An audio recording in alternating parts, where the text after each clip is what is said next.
live on your tablet, phone, and the KUTV app. This is 2 News Live.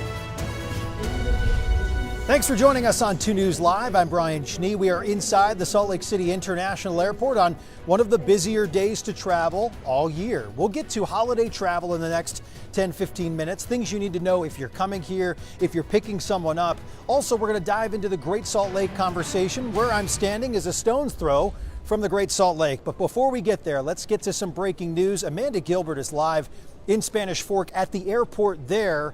Amanda, what are you seeing? What's going on? All right, Brian Schnee, you might be able to see off in the distance. We've got flashing lights, and when my photographer and I got here about 10 to 15 minutes ago, there was a lot of smoke coming from the area, and we did see what looked like a plane on fire. That smoke has since died down.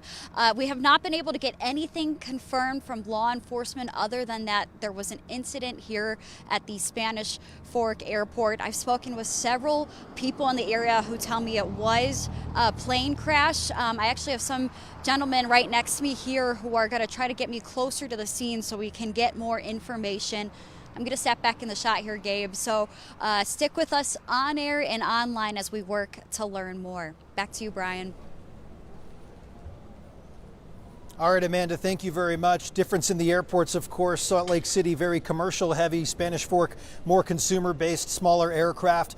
Remember, you can always follow along with the program. Use that hashtag 2NewsLive to join our conversation. We would love to hear from you, but you can also reach out on the socials. We're everywhere. Facebook, Twitter, Instagram, even TikTok these days. We're everywhere. Join us to weigh in. Back here live inside Salt Lake City International Airport, and let's show you what's going on here real quick. Randy behind the lens here. Things are relatively quiet, and we figured this one out. Obviously has to do with flight patterns and such. Right now things are in kind of a lull phase.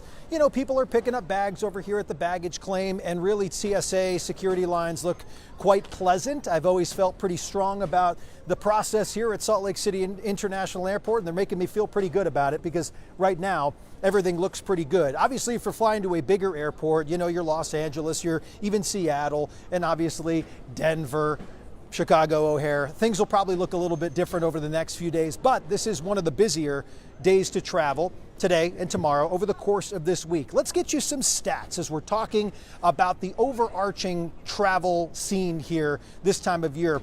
Friends at AAA doing the hard work for us, compiling the numbers.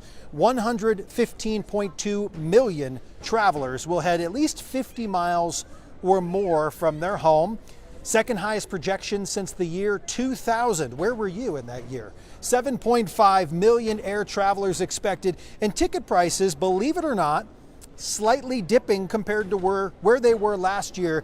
We've had the opportunity to hear from people in the air travel landscape over the last couple of days because, of course, this is a busier time of year. Take a listen. We think it's going to be another record. Unless there's really, really bad weather, the holidays will go well across the board, both at United and for the industry at large.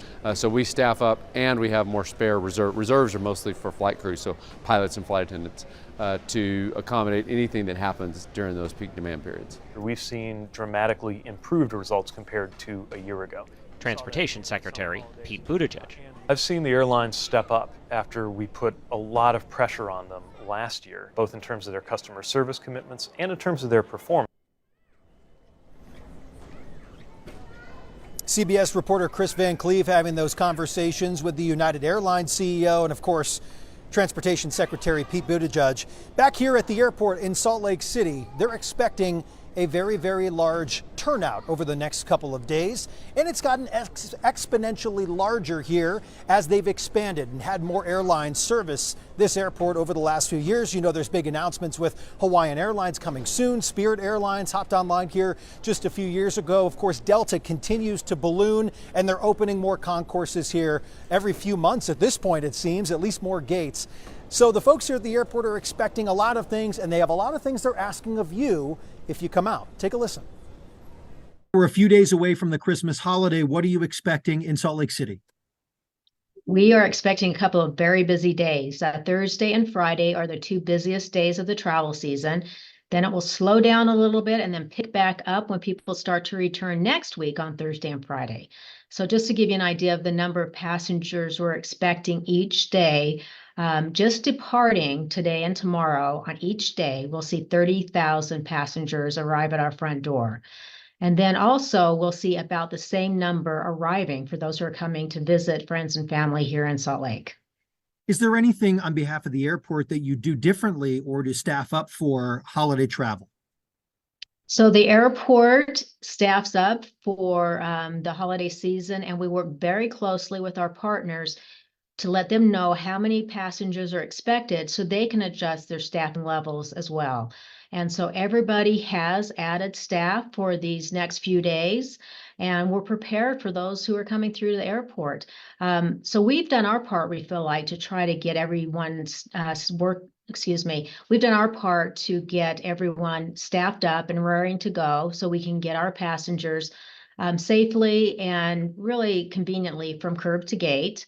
But there are some things that passengers can do to prepare when they're coming to fly out of the airport. Just to give you a couple of tips here, we always ask that passengers plan ahead. So that means, checking in for your flight on the airport, on the airline's app or on the website. Also, you can reserve your parking at the airport in advance. That saves time. And that just helps when you get to the airport, you'll be a little more relaxed. You can go check in, go through the security screening lane, and then onto your gate. And then TSA also has some great tips about what you can and cannot pack on your carry-on luggage, which is very important because if there is an item that is not allowed, then that slows down the lane for the other passengers behind you. So just a couple of tips to help smooth the way when you're coming through the airport.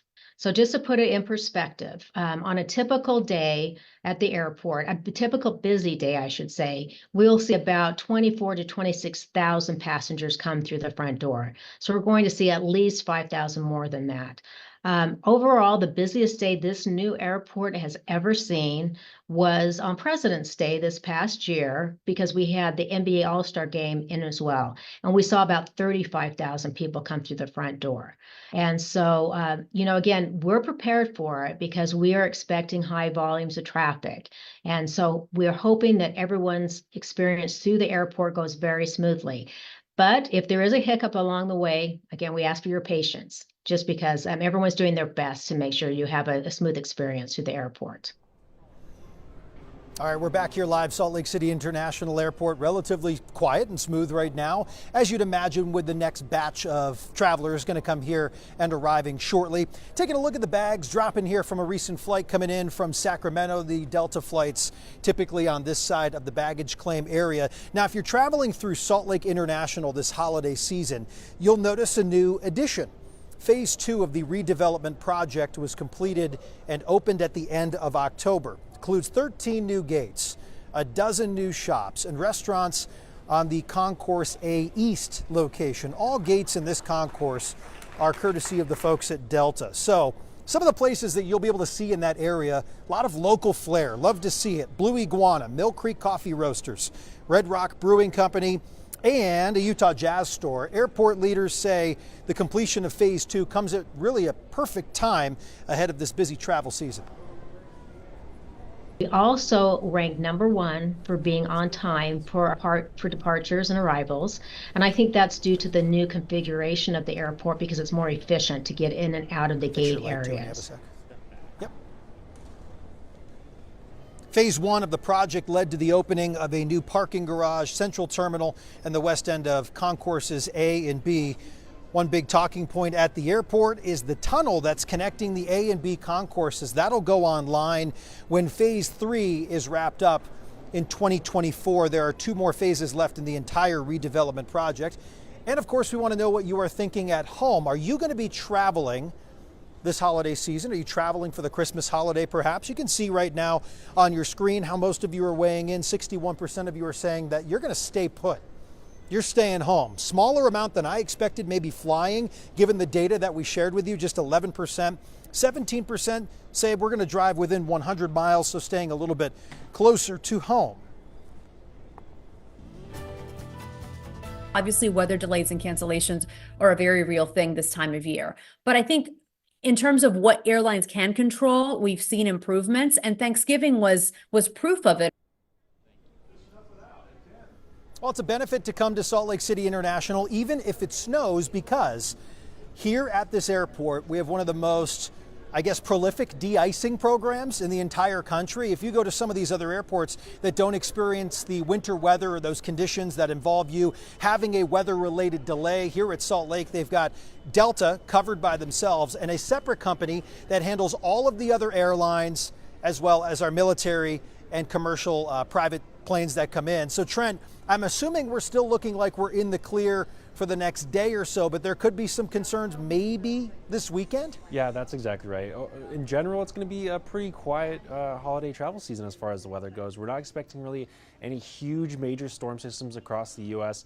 It was the winter solstice, believe it or not, today. Those temperatures outside obviously did not feel like it. It was horribly beautiful outside today. We have 4 days left until Christmas and then New Year's Eve, just over a week away. Here are your high temperatures that we got to today. 54 in Salt Lake City. That's nowhere near a record high, but that's still about 15 degrees above normal, where we should be for this time of year, getting up into the upper 60s down there in St. George. So yeah, a really mild day all across the entire state. We do have one winter weather advisory for the state issued right now, and that's for the mountains in San Juan and Grand counties, where we could see 4 to 8 inches from Friday afternoon through Sunday morning. And that's because of this storm. It's going to work its way across Arizona and towards the Four Corners region, and it's going to meet up with this cold front coming in across the Pacific. That's going to bring us much colder air for next week.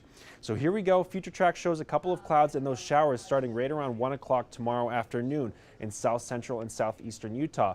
Now, most of central Utah should stay dry, but a couple mountains could see some mountain showers. 9 p.m. we've got some pretty good snow there towards Monticello and Blanding. And then as we roll in through early Saturday morning, this is when the cold front arrives. So we could have rain switching over to snow here across the Wasatch Front. A couple light snow showers there for your Saturday morning, lasting through about the noon hour. And then things really start to fall apart. We could see a couple maybe scattered snow showers there across northern Utah. And then most of the activity will be there along I-15 and I-70. But then the storm clears itself out very quickly, and then we've just got cold air left in the wake by the time we get to Sunday and into Monday. So as far as potential travel issues goes, if you're traveling south or north tomorrow, you might run into a little bit of some rain or some snow, and then the whole storm system works its way east into the plains by Saturday afternoon and evening, and then the Midwest comes Sunday night, and into Monday we'll start to see some more impacts, especially across the eastern seaboard. So in St. George, 58 tomorrow, actually really warm day for this time of year. Normal highs still 52. A couple of light drizzle spots out there Friday and Saturday, but for the most part, a pretty clear weekend. And then the sun starts shining Sunday into Christmas Day with those temperatures right there in the low to mid 50s. Here in Salt Lake City, we're going to be hitting 50 tomorrow under partly cloudy skies. And then we've issued a weather alert day on Saturday, not because it's going to be a huge storm that's going to be extremely impactful, but just because it's going to be a busy holiday season travel day. And so you really want to take some extra precautions, make sure you're dialed into that forecast on where you're going to make sure that you're making the best travel plans out there. 36 on Sunday, so definitely cooling off much closer to normal for Christmas at 38. Our normal high is 38, and then it looks like we could pick up that haze and some colder air for all of next week. In the Cottonwoods, not a whole lot going on, maybe a couple snow showers there on Saturday, 2 to 6 inches generally, locally higher amounts, especially up the Cottonwood Canyons and down towards southeastern Utah. But for the most part, just partly cloudy skies and those frigid temperatures upstairs returning for next week. Brian. All right, Trent, I just got a special delivery from Mr. Claus. Did not want to be identified on camera, but he did hand out the candy canes. I'll bring this one back to the studio for you in just a few minutes. How about that? Awesome. Perfect. Thanks, Trent. Yep. All right, so we're standing here at the airport, a stone's throw from the Great Salt Lake, right? A lot of people come to Utah to maybe put that in part of their travel plans. They want to check out the Great Salt Lake, which of course, as we know it, has changed over the years. Well, new developments tonight with state environmental agencies filing to dismiss a lawsuit that was sent towards them over the Great Salt Lake. Today, DNR and a lot of those other partners, Division of Water Rights and Division of Forestry, Fire and State Lands, they were recipients of that lawsuit, so they went back by filing that motion. The lawsuit was filed back in September, and it says that the government leaders have not done enough to protect the Great Salt Lake. Let's take a listen to Executive Director Joel Ferry with Department of Natural Resources. I spoke with him this afternoon. So we've just filed a motion to dismiss the lawsuit. As we reviewed and in our motion, we identified that, the state of Utah has been implementing, investing and changing statute to help save the Great Salt Lake. And this lawsuit really distracts from our work and ultimately what we're trying to do. Our goal, and this is coming from the governor's office to our office at Natural Resources, the legislature. We've all put significant time and effort and work into helping save the Great Salt Lake, and we need to be able to let that work play out. It takes time to implement these policies. It takes time for the money to, the investments that we've made to show fruits. And this lawsuit is really disruptive. And so what we're asking for is the court to give us time to implement what we're doing and to dismiss this lawsuit at this stage, because it would be very disruptive to what we're trying to accomplish. I know it's a loaded question, but what is the goal with the Great Salt Lake, short term and obviously then long term as it stands right now? Brad, that is actually a great question. So short term, really, that's what we've been focused on in the immediate today. What are we doing? We've taken significant action. The governor signed a proclamation this last year closing the entire Great Salt Lake watershed to new appropriations. So we set a floor, we set a baseline, no new diversions. Legislature, in the last just 2 years, we've funded specifically towards water conservation within the Great Salt Lake watershed nearly $500 million, $500 million of investment. That's more investment than the rest of the state's history. And we did that in just the last 2 years. Legislation to enable the Great Salt Lake to hold water rights, to enable in-stream flows, non-consumptive use, environmental benefits, all of these things to get water to the lake. We are focused on Great Salt Lake. Governor has said we are not letting the Great Salt Lake die. On his watch, I'm not going to let it die on my watch. We are doing everything we can, and we're going to continue to make the investment and implement policies that will help save the Great Salt Lake. It's a treasure for the state of Utah, and it's worth saving. Well, an encouraging look here. If you are coming to the airport tomorrow, right, it's relatively quiet. I know a handful of people that have flights out tomorrow from Salt Lake City International, and things are nice and smooth. I mean, you would have to imagine. Obviously, do the right thing, though. Get here early, as you would expect. If you have a family with those younger children, you might need a little extra time. If you've got to check your bag, right, you're going to need that extra time. So just plan for those things. And obviously, if you're doing the thing like a lot of the folks behind us are, they got the skis and the snowboards, you know where to pick them up here. They've got those big concourses here that you can grab those. And as always, if you are picking someone up here at the airport, they kindly ask that you wait in that cell phone lot too, and you don't clog up the in-point and out-point in front of the main terminal building. So just keep some of those in mind. I did speak to those folks that have the snowboards here. Park City Mountain Resort. That's where they're heading. Thanks for joining us on 2 News Live. Great to be with you. Thanks for joining us for our in-depth conversation on obviously holiday travel, but the Great Salt Lake as well. If you missed any of tonight's program, you can always find it on our YouTube channel in the live section. Have a great rest of your evening. And thank you, Randy. I've got something to do right now.